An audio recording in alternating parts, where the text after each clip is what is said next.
What's up, YouTube? How you doing? So this request is: could Steely Dan have rested on their legacy after Asia and been done? Do I think that could have been it? And would that have been enough? Well, you wouldn't have gotten the track FM A19. You wouldn't have gotten the Gotcha album. Gotcha. Gotcha was a pretty big rock when it came out. Some of the songs. You wouldn't have gotten Fagan's The Nightfly solo. I don't know.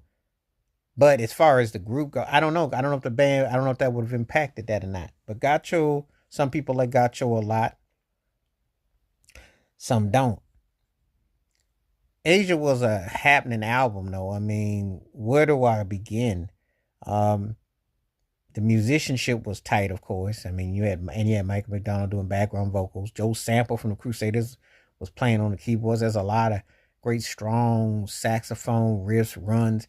Their trademark vamps and sounds are in full effect, you know. Um, and it's just when you listen to it, it just takes you to a place and a time. It just really hits you.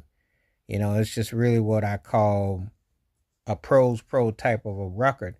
When they approached an album, it was kind of like we're doing something that we're going to be not only proud of, but we're sounding like how we want to sound. It's like you couldn't really even put their music into a category because it elements of rock, elements of R&B, elements of adult contemporary. Now yacht rock wants to claim them.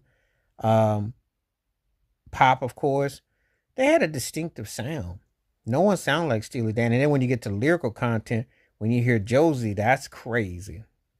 So they have ways of saying and doing things, and how they figure how they put you. But Black Cow was the lead cut, and that thing is still funky and chunky. You remember Uptown Baby, We Gets Down, Lord Tariq and Peter Guns, and then you had Tatiana Ali. Remember in '98, that song was a top 10 hit for two different artists. Still Dan got all the publishing, but it was huge.